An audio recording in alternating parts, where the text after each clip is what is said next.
ജനസേവ തിരുനായ വന്യമൃഗ വിമുക്ത കേരള സംഘത്തിന്റെ ആഭിമുഖ്യത്തിൽ സെക്രട്ടേറിയറ്റ് നടയിൽ പ്രാർത്ഥനാ യജ്ഞം.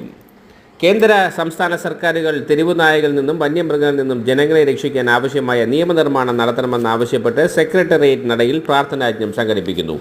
ജനസേവ തെരുവുനായ വന്യമൃഗ വിമുക്ത കേരള സംഘത്തിന്റെ ആഭിമുഖ്യത്തിലാണ് ഈ യജ്ഞം സംഘടിപ്പിക്കുന്നത്. മലപ്പുറത്ത് പേവിഷബാധയേറ്റ് മരിച്ച സിയാമോളുടെ പിതാവ് പ്രാർത്ഥനാ യജ്ഞം ഉദ്ഘാടനം ചെയ്യും. തെരുവുനായ വിമുക്ത കേരള സംഘം ചെയർമാൻ ജോസ് മാവേലി അധ്യക്ഷത വഹിക്കുന്ന യജ്ഞത്തിൽ health living trust chairman MS Venugopal, human rights forum Thiruvananthapuram ജില്ലാ ഭാരവാഹികളായ സുരേഷ് കുമാർ GM, നസറുദ്ദീൻ തുടങ്ങിയവർ പ്രഭാഷണം നടത്തും. കൂടാതെ വിവിധ സാംസ്കാരിക സംഘടനാ പ്രതിനിധികളും യജ്ഞത്തിന് ആശംസ നേരാനെത്തും. ലഹരി നിർമ്മാർജ്ജന പ്രവർത്തകൻ രാജൻ അമ്പൂരി അനുഗ്രഹ പ്രഭാഷണം നടത്തും.